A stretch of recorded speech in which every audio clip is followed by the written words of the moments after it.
मैं ऐसा कहने के लिए नहीं आया हूँ कि युधिष्ठिर को ही राज्य मिलना चाहिए, लेकिन फिर भी आधा आधा तो होना ही चाहिए। आधे राज्य पर पांडवों का अधिकार बनता है, आधे राज्य पे कौरवों का बनता है, तुम्हारे पुत्रों का बनता है। धृतराष्ट्र ने कुछ कहा ही नहीं था,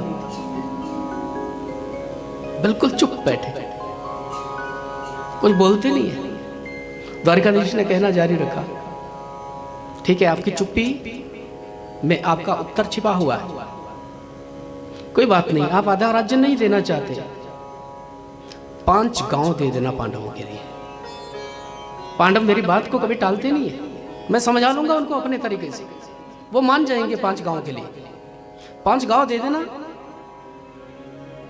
कोई युद्ध जैसी स्थिति नहीं बननी चाहिए, भाइयों भाइयों में प्रेम बना रहना चाहिए। ये राज्य, ये संपत्ति, ये जमीन, ये तो ऐसे ही रहती है, हम लोग जले जाते हैं, जमीन तो ऐसे ही रहती है। ये लड़ाई झगड़ा होना नहीं चाहिए, आपस में मिल बैठ करके बात हो जाए, प्रेम से बात हो जाए तो बड़ी अच्छी रहती है। धृतराष्ट्र ने अब भी कुछ नहीं कहा, और इतना ही नहीं, दुर्योधन खड़ा हो गया था अपने आसन पर, और दुर्योधन ने कहा, बोले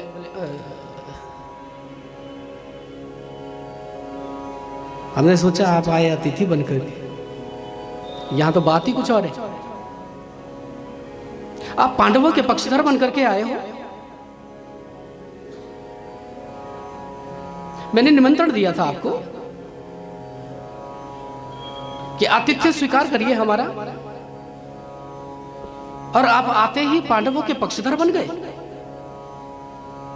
यदि पांडवों के आप पक्षधर है ना, जाकर के कह देना अपने प्रिय पांडवों से युद्ध की तैयारी करें। सुच्याग्रे नैव दास्यामि विना युद्धेन केशव, कड़े शब्दों में कह दिया है, बिना युद्ध के किसी को सुई की नोक के बराबर जमीन नहीं मिल सकती।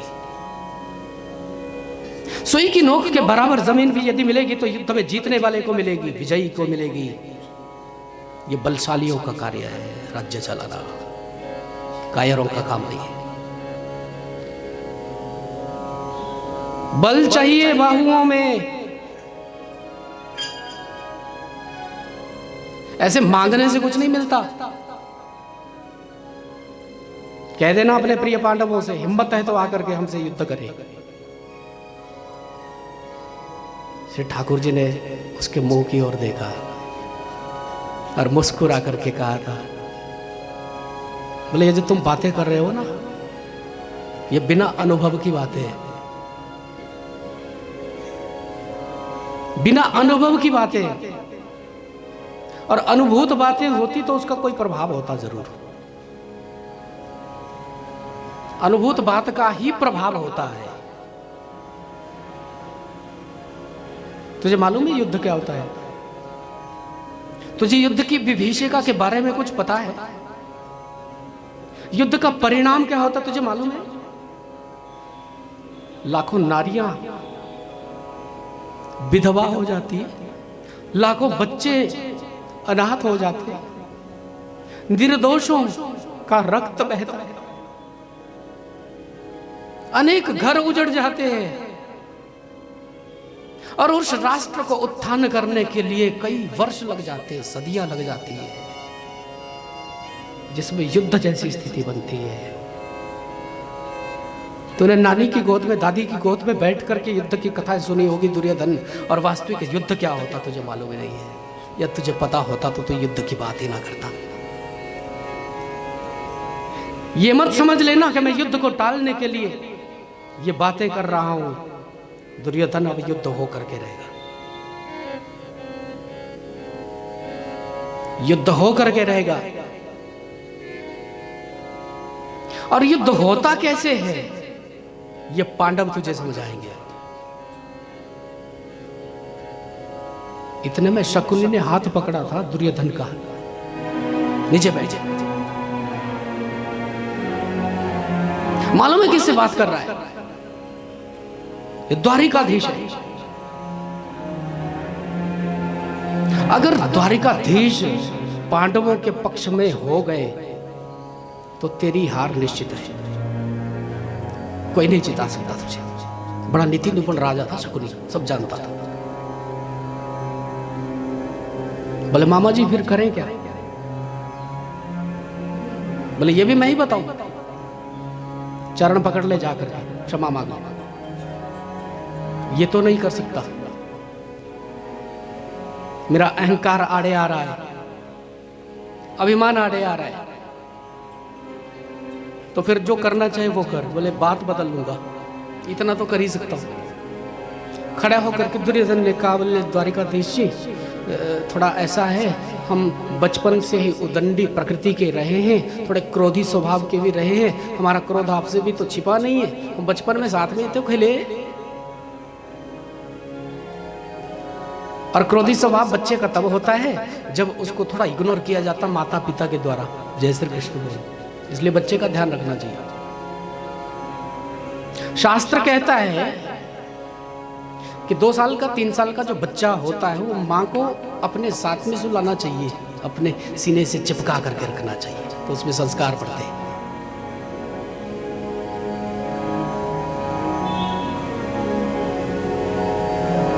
दुर्योधन कहता है पिताजी तो अंधे थे ही, लेकिन माँ जानबूझ करके अंधी बन गई, उसने भी पट्टी बांध ली आंखों पर। और जिस बालक को जीवन में माता और पिता का दुलार ही ना मिले, वो तो होगा ही ना क्रोधी स्वभाव का, वो होगा ना उदंडी। इसलिए हमारे मुख से जो बातें निकली है ना, वो कड़वी जरूर है, लेकिन आप दिल पर मत ले लेना। हम दिल के बड़े साफ हैं, मन के बड़े साफ हैं, सच्चे हैं, थोड़ा बाहर से बोल देते हैं बस। जय श्री कृष्ण बोल। मैंने बहुत से लोगों को ऐसा कहते हुए सुना है, हम तो जी मन के बड़े साफ हैं, मन के बड़े साफ हैं हम। मैंने कहा दिखाओ अपना मन, हम देखें भी तो सही कि सच में वो मन साफ है कि नहीं है। बोले नहीं नहीं पंडित जी, वो दिखाएं कैसे, दिखाने की चीज है ही नहीं। तो फिर कैसे पता चले कि किसका मन साफ है और किसका मन हाँ थोड़ा खराब है? राधे राधे बोलो।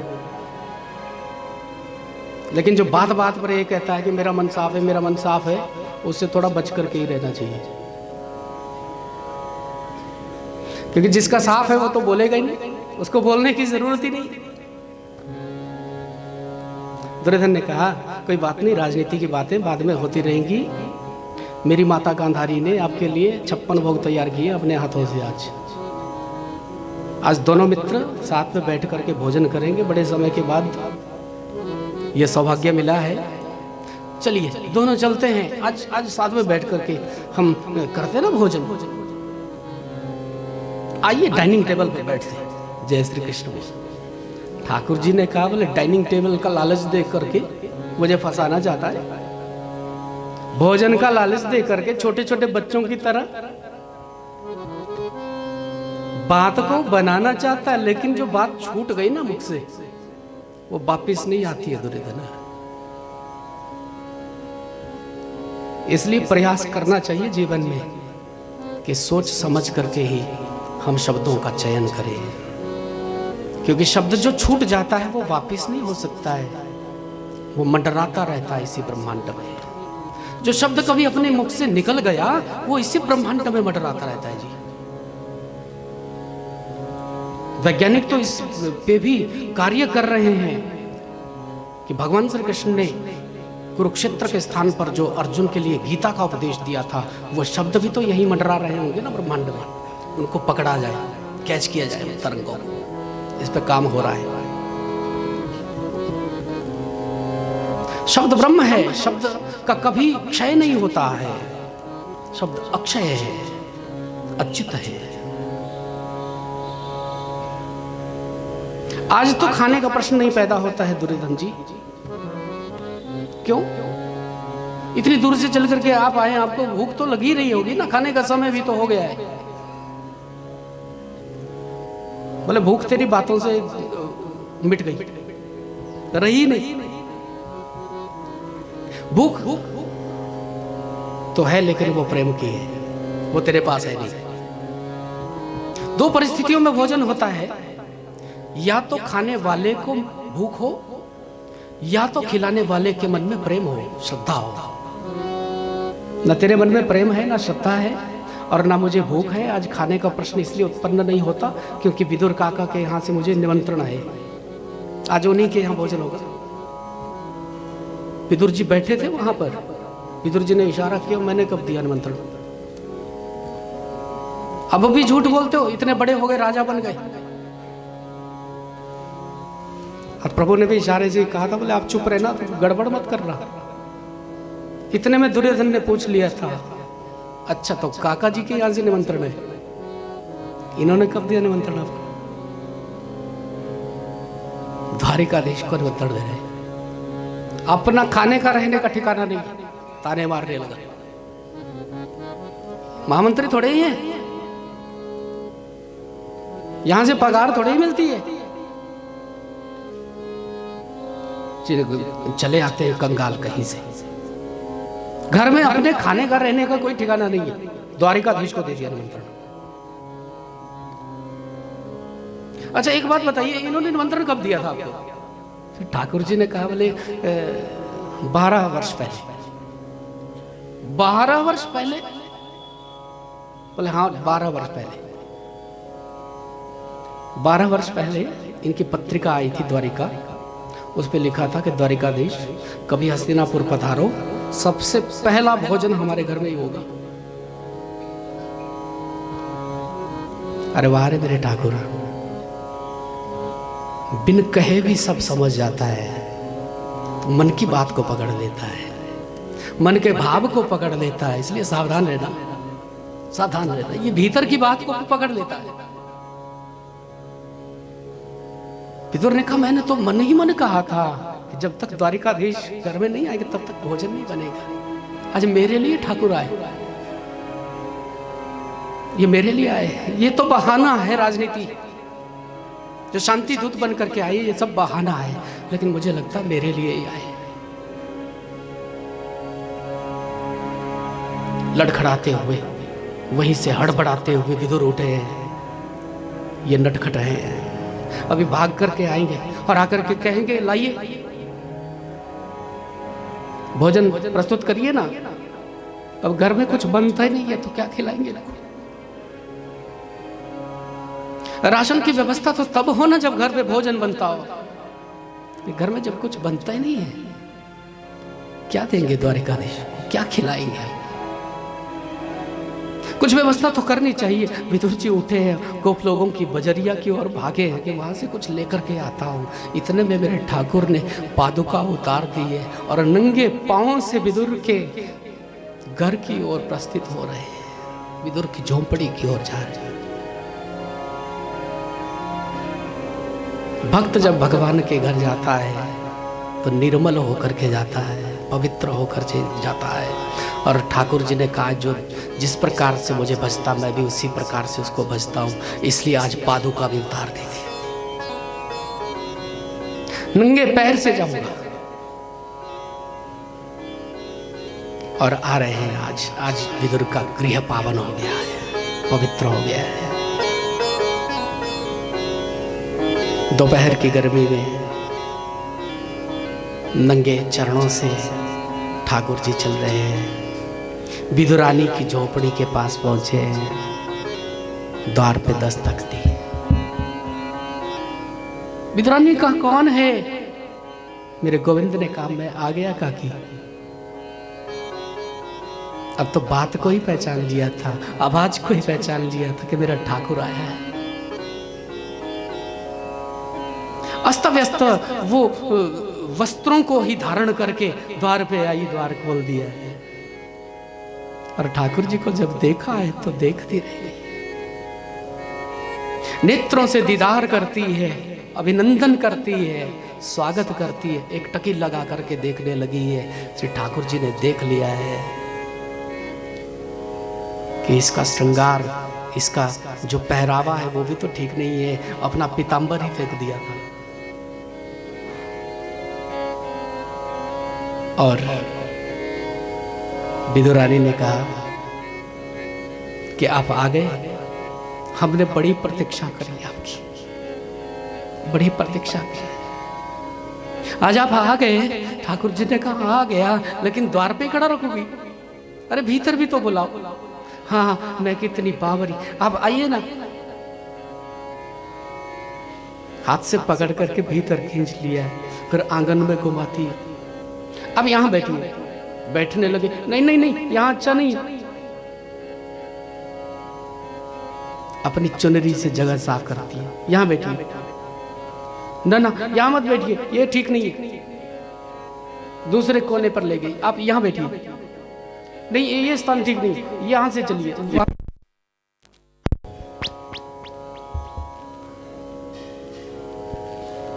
पूरे घर में घुमा रही है। आज गृह पावन हो रहा है, ये तो बहाना है केवल। पूरे घर में घुमा रही है।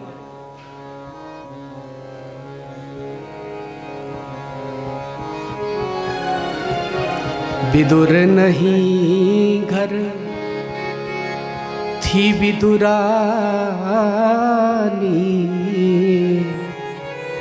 आवत देखे हैं शारंग पाणी, दे आसन बैठावना, आज हरि आए विदुर घर पावना, आज हरि आए। आते ही कहा था भूख लगी है, और आवत ही हरि यही सुनावे, काकी जी हमें भूख सतावे, साग पात कछुलाओ ना, आज हरि आए विदुर घर पावना, आज हरि आए। वो कदली के बगीचे में जाती है और केले के फल तोड़ करके एक डलिया में भर करके लाई। आज अपने हाथों से ही भोग लगाऊंगी।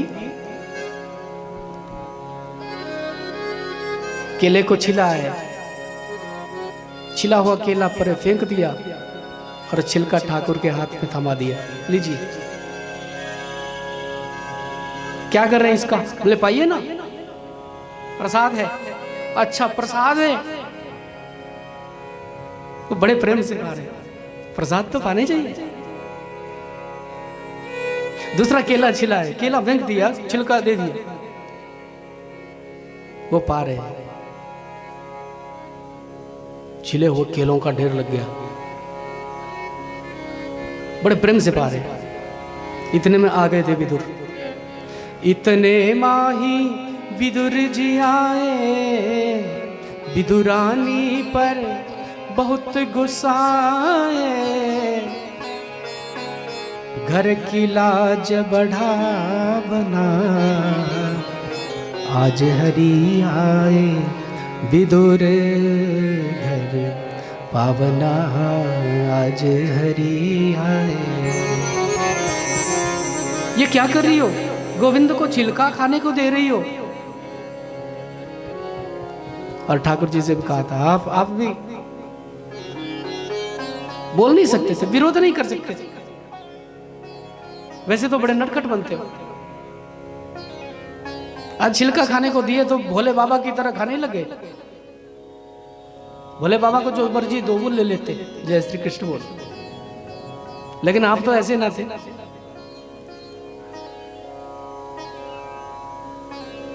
छोड़िए इसको, परे फेंकी। ये खाने की वस्तु नहीं है, थोड़ा सा बचा हुआ था, ठाकुर जी ने खा लिया विदुर जी के सामने ही। ये लीजिए, पेड़ा लेकर के आया हूं, रबड़ी लेकर के आया हूं, माखन मिश्री लेकर के आया हूं, तुझे तो बड़ी पसंद है ना बचपन से ही। ठाकुर जी ने कहा पसंद तो है, लेकिन अब तो पेट भर गया, अब छिलकों से पेट भर गया। जब पेड़ा खाने के लिए देता हूं तो वो अच्छा नहीं लगता। ठाकुर जी ने कहा ठीक है, देख लेता हूं तेरे पेड़ा में भी कितना स्वाद है। थोड़ा सा तोड़ करके जैसे जीवा पर रखा था तो कह दिया, तो बुरा मत मानना काका जी, जो स्वाद इन केले के छिलकों में था वो पेड़ा में नहीं है, पेड़ा में नहीं। विदुर जी ने कहा ऐसा क्यों? बोले आपको मालूम है, मेरे नजर में कभी वस्तु की महत्ता नहीं रहती है। मेरी नजर में तो प्रेम की महत्ता है, भाव की महत्ता है। इसमें भाव कितना है, प्रेम कितना है। मेरे लिए क्रिया कर्मकांड इतनी महत्ता नहीं रखता है जितनी महत्ता भाव रखता है। कौन कितने भाव से कर रहा है ये महत्वपूर्ण है। मैं भाव का भूखा हूं विदुर जी, भाव ही सार है और भाव से मुझको भरे भजे तो भव से बेड़ा पार है। भाव बिन सुनी पुकारे मैं कभी सुनता नहीं, भाव पूरित टेर ही करती मुझे लाचार है। भाव बिन सब व्यंजन रूखे मैं कभी पाता नहीं, और भाव से एक फूल भी दे तो मुझे स्वीकार है। बांध लेते भक्त मुझको प्रेम की जंजीर में, इसलिए इस धरा पर होता मेरा अवतार है। सुनो विदुर हम प्रेम के भूखे, और प्रेम बिना सब व्यंजन रूखे। ऐसो स्वाद न आवना, ऐसा स्वाद नहीं आ सकता है। पावन क्रिया गृह को पावन किया है। भक्त का गृह पहले भी पावन होता है, पवित्र होता है, लेकिन ठाकुर जी के चरण पड़ जाएं तो अति पावन हो जाता है, वो तीर्थ बन जाता है। कथा भागवत स्याति भवति यद्गृहे तद्गृहम तीर्थ रूपम वसता ही पाप नाशनम, भागवत कह रही है। जिस घर में ये भागवत की चर्चा होती है वो घर भी तीर्थ रूप हो जाता है, और वहां पर निवास करने वाले के सब पाप ही विनष्ट हो जाते हैं। तो ये भागवत है श्री कृष्ण। श्री कृष्ण के आगमन से साधारण स्थली भी पवित्र हो जाती, तीर्थ बन जाती है, धाम बन जाती है। क्योंकि जहां भगवान निवास कर रहे हैं 7 दिन तक, वो धाम नहीं होगा तो क्या होगा? वो वृंदावन बन जाता है, और ये तो साक्षात वृंदावन है। जय श्री कृष्ण बोलो। और ऐसे साक्षात वृंदावन में सुंदर ऐसी भगवत चर्चा हो रही हो, और साथ में हम दर्शनीय स्थलों का दर्शन कर रहे हो, अति सौभाग्यशाली समझिए अपने आप को, अति सौभाग्यशाली है। जो आने का प्रोग्राम बना करके बैठे थे वो आ नहीं पाए, और जिनका प्रोग्राम ही नहीं था वो एक नाइट में तैयार होकर के आ गए। जय श्री कृष्ण। ऐसा चमत्कार भी होता है यहाँ पे। उनको ही बुलावा जाता है, दरबार बुलाए जाते हैं। जिन लोगों पर ए जगवालो हो खास इनायत ठाकुर की, जिन पर खास इनायत होती है, उनको चिट्ठी जाती है, स्पेशल इनविटेशन।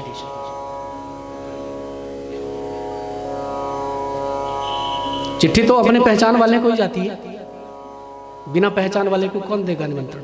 जय श्री कृष्ण। तो सुंदर भाव है। ठाकुर जी इतना ही नहीं कि उनके घर गए, केले के छिलकों का भोग लगाया तो सब ऋण चुकता हो गया, केवल इतना नहीं, फिर ठाकुर जी तो स्वयं को दे देते हैं, उस भक्त को स्वयं को ही दे देते हैं, और फिर भी कहते हैं मैं ऋणी रह गया, अब भी ऋणी रह गया,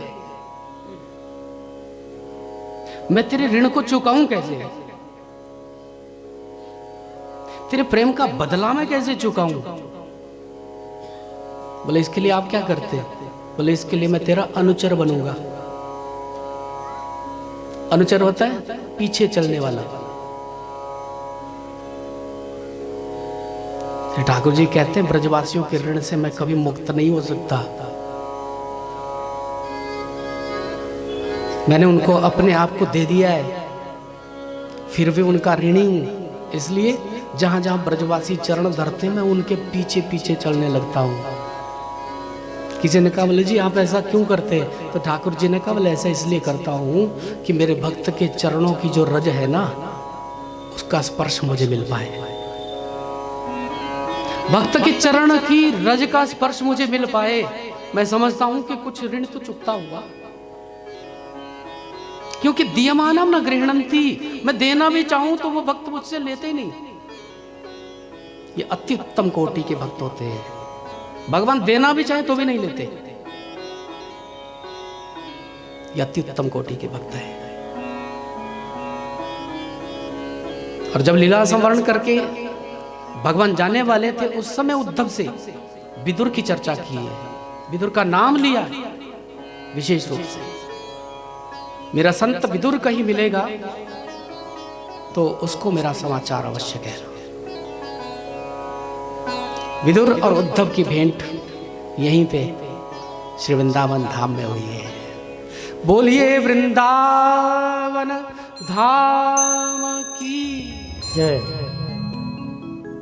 यह संत मिलन की सबसे भूमि है, ये प्रेमियों के मिलन का स्थान है वृंदावन। उद्धव और विदुर मिले हैं यहां पर, और सुंदर चर्चा हुई है। चर्चा करते करते करते उद्धव ने जब कह दिया कि हमारे ठाकुर, हमारे प्रभु द्वारिकाधीश हमें छोड़ करके चले गए, तो विदुर ने बहुत रुदन किया है, बहुत रोए विदुर। और विदुर को सांत्वना देने के लिए उद्धव ने कृष्ण लीला, कृष्ण चर्चा का विषय छेड़ा है, और उसमें थोड़ा खोए थे विदुर। प्रश्न पे प्रश्न करने लगे तो उद्धव जी ने कहा कि विदुर जी, मेरे पास इतना समय नहीं है, ठाकुर जी की आज्ञा जो है ना, पहले तो उसी को पूरा करना चाहिए। श्री ठाकुर जी ने कहा है कि मेरी चरण पादुका को बद्रिकाश्रम में स्थापित करना, और आपसे भी कहा है उन्होंने कुछ। विदुर ने कहा मुझसे क्या कहा? मुझसे कहा जरूर, मेरा नाम लिया उन्होंने। उद्धव ने कहा बिल्कुल लिया। उन्होंने कहा कि विदुर जी आपको मिलेंगे और उनसे कहना कि आप हरिद्वार जाना, आपके लिए आज्ञा हुई प्रभु की, आप हरिद्वार जाएंगे, वहां पर एक संत से मिलन होगा और तुम्हारी जितनी भी जिज्ञासाएं होंगी, जितने भी प्रश्न होंगे, उन सब जिज्ञासाओं को शांत करेंगे वो मुनि। तो उद्धव जी चले गए बद्रिकाश्रम और विदुर जी चले गए हरिद्वार। हरि क्षेत्र जो है, पावन गंगा के तट पर एक मुनि का मिलन विदुर से हुआ है, जिनका नाम है मैत्रेय मुनि। यहां से श्रीमद् भागवत का प्रथम संवाद प्रारंभ हुआ, विदुर मैत्रेय संवाद। बड़ा सुंदर संवाद है। इस संवाद में सृष्टि विषयक प्रश्न हुआ और सुंदर चर्चा हुई है। जब बहुत बड़ा एक दैत्य पृथ्वी को चुरा करके ही ले गया था रसातल में, तो भगवान ने वराह रूप धारण किया है और उसके चंगुल से पृथ्वी को छुड़ाया है। इसका नाम था हिरण्याक्ष, और प्रभु ने उसका उद्धार कर दिया है। यही पृथ्वी मनु शतरूपा को मिली है और मैथुनी सृष्टि का प्रारंभ हुआ है। मनु शतरूपा ने 3 पुत्रियों को जन्म दिया है, 2 बेटों को जन्म दिया है। इनकी 3 बेटियों का नाम आकुति, देवहूति और प्रसूति है। 2 पुत्रों का नाम उत्तानपाद और प्रियव्रत है। अब यहां से कथा प्रारंभ हुई है। सबसे पहले भागवत में मनु शतरूपा की जो मझली बेटी है देवहूति, देवहूति के वंश का वर्णन हुआ है। मनु की बेटी देवहूति का विवाह कर्दम प्रजापति के साथ में संपन्न हुआ है। बड़े वैरागी संत हैं कर्दम। राजा की पुत्री जब अपने पति देव के घर में प्रविष्ट होने लगी, गृह प्रवेश होने लगा, जैसे ही कुटिया में पैर रखा था वो पैर ही धस गया, संभली। बड़ी मुश्किल से ध्यान से जब देखा तो कुटिया में आश्रम में चूहों ने जमीन को खोखली कर दिया, और जहां कहीं से पैर रखते नीचे को धंसते। ध्यान से देखा, एक बिल में सांप बैठा है, एक बिल में चूहा बैठा है, एक बिल में मेंढक बैठा है। ऊपर दृष्टि दौड़ाई थी, एक कोने पर मकड़ी ने जाल बना दिया, एक कोने पर पक्षियों ने घोंसला बना दिया। बड़े विनम्र भाव से निवेदन करते हुए अपने पतिदेव से कहा था कि प्रभु, क्या यही हमारा घर है? राजा की पुत्री कर्दम ने बड़े सहज भाव से कहा था कि देवी, हाँ, इसी को हम अपना घर समझते। एक एक बात में रहस्य होता संतों की। इसको हम अपना घर समझते। समझते हैं, है नहीं। समझते हैं मतलब बोले समझते हैं, वास्तव में नहीं है। हमसे पहले किसी और का था, हमारे बाद में किसी और का होने वाला है, इसलिए हम कब्जा जमा करके बैठे केवल, वास्तव में है नहीं। ठीक है, हम इसको अपना घर समझते हैं, तो ये सांप बिच्छुओं का क्या काम है यहाँ पे? बोले देवी तू बड़ी भोली है। अब ये भी तो इसको अपना घर समझते हैं ना, जैसे हम समझते वैसे ये समझते इसको अपना घर। अच्छा अच्छा, ठीक है। नेत्र बंद किया, प्रभु का धन्यवाद किया है। हे प्रभु, न जाने मैंने कौन कौन से पुण्य कर्म किए होंगे अपने जीवन में, और जिन पुण्य कर्मों के प्रभाव से इतना बैरागी संत मुझे पति रूप में प्राप्त हो गया है, इतना त्यागी संत मुझे पति रूप में प्राप्त हुआ है। पतिदेव बैठे थे आसन पर, भजन करने लगे, उनके नेत्र बंद हुए, और देवहूति जब सेवा करने लगी तो पतिदेव की समाधि लगी। 40 वर्षों के बाद आंख खोली थी, 40 वर्षों के बाद। और 40 वर्षों के बाद जब नेत्र खोले, कर्दम ने देखा सामने तो वृद्धा बैठी है। इस बुढ़िया का क्या काम यहाँ वन में?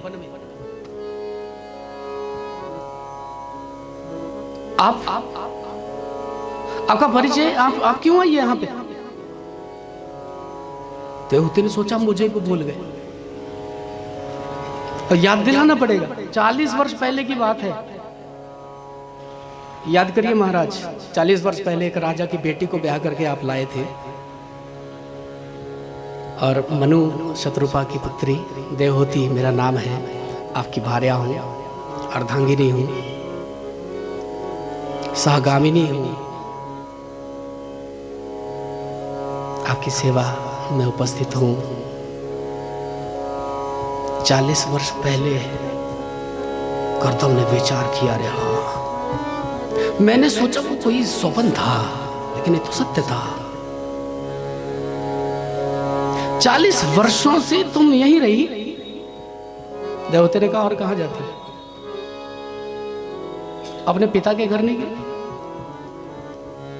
देवहूति ने मुस्कुराते हुए कहा, बोले जब मैं आ रही थी ना पिता के घर से, तो माता ने एक बात कही थी मेरे कान में कि जा रही हो पति के घर में, अब पति की आज्ञा के बिना एक कदम भी इधर उधर मत करना। आपकी आज्ञा नहीं थी महाराज जी, आप भजन कर रहे थे, तो कहां जाती मैं? 40 वर्षों से रहती कैसी थी, क्या खाती थी? बोले कंदमूल फल, जो कुछ मिल जाता वन में वो पाती, आपकी सेवा करती थी। सर्दियों में आपके लिए आग जलाती, गर्मियों में आपको पंखा करती, गीले वस्त्र से आपको पोंछती, आपकी सेवा करती रहेगी। कर्दम के नेत्र सजल हो गए, अश्रु बिंदु टपक पड़ा है आज, और प्रभु से कहा है कि प्रभु ये कैसी लीला है आपकी। मैंने इस देवी का अपराध किया है, जैसे ही बिंदु टपका था, बिंदु सार नाम का एक सरोवर बन गया है। कर्दम ने कहा, देवी डुबकी लगाओ। जैसे देवहूति ने डुबकी लगाई है, जल से बाहर निकली थी तो किशोरावस्था को प्राप्त हो गई है। अपने आभूषणों को देखती है, अपने वस्त्रों को देखती है, ये दिव्य आभूषण कहां से प्राप्त हो गए, ये वस्त्र कहां से मिल गए हैं। नजर दौड़ाई थी, और कर्दम किशोरावस्था को प्राप्त हैं, इतने सुंदर हैं कि कामदेव की सुंदरता को मात कर देने वाले हैं। नजर दौड़ाई थी उस सरोवर के मध्य में 10 मंजिला एक महल बनकर के तैयार हो गया है।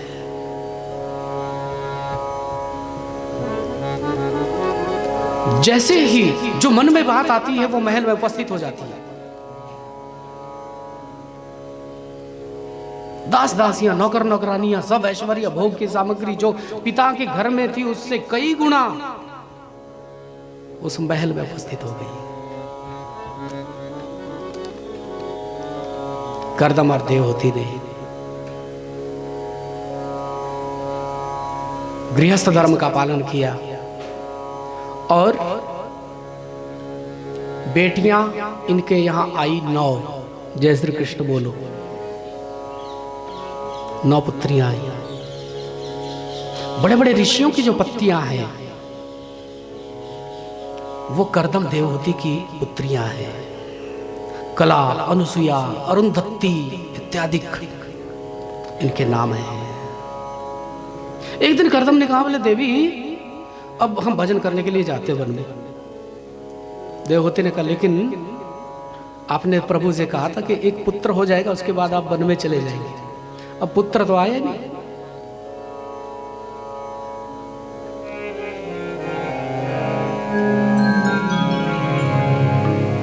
बेटा तो आया ही नहीं। देवहूति कैसा पुत्र चाहती हो? देवहूति ने कहा कि महाराज बेटा तो ऐसा चाहिए कि मन में जो उलझने हैं उन उलझनों को समाप्त कर दे।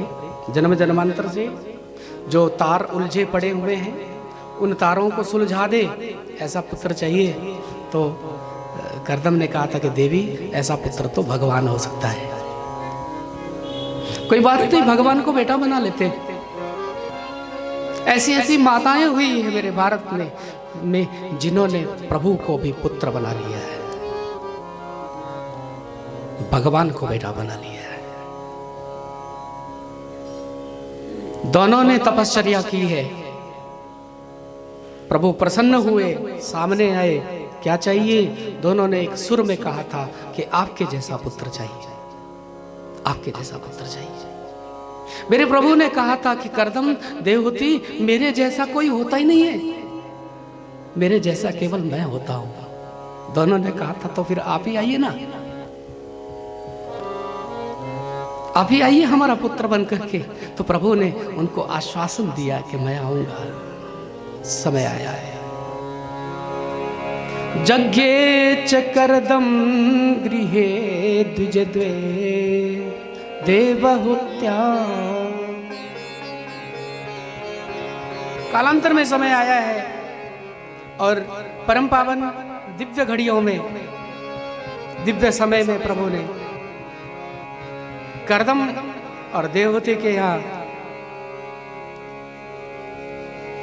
जन्म लिया है और नाम है कपिल देव जी महाराज। बोलिए श्री कपिल भगवान की जय। श्री कपिल भगवान की जय। भगवान कपिल प्रकट होकर के आए हैं, जय जयकार हो गई है।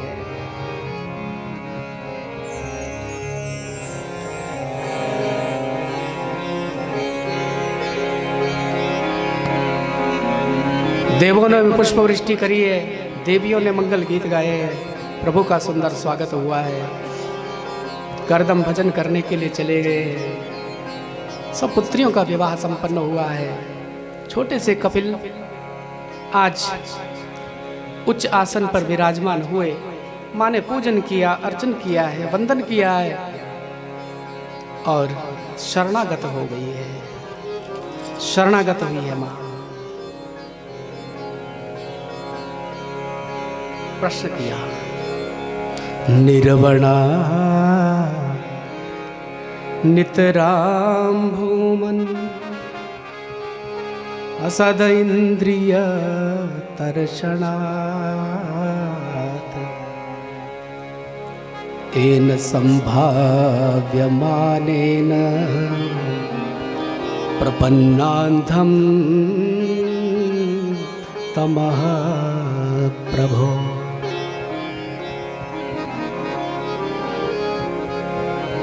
प्रश्न किया, 10 इंद्रियां तरसती रहती हैं, कैसे इनको वश में किया जाए?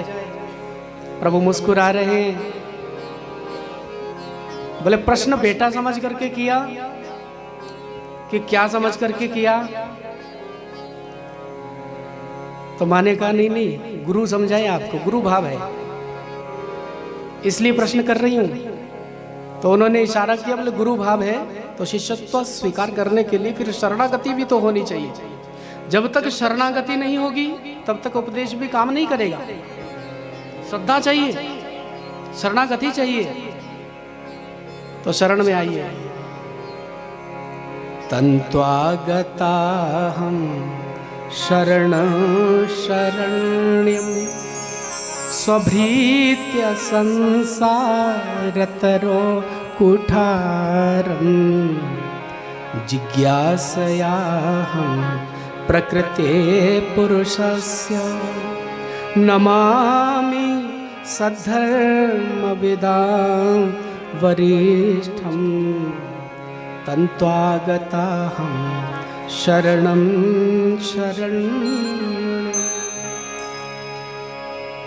मैं शरण में आ गई।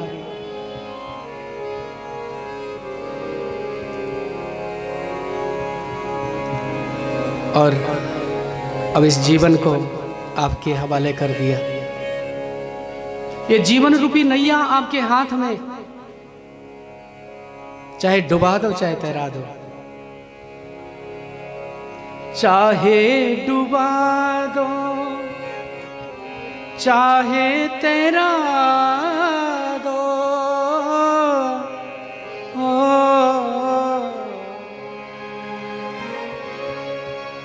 चाहे डुबा दो चाहे तैरा दो,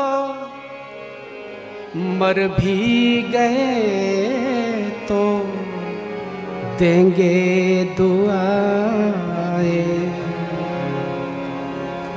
मर भी गए तो देंगे दुआएं।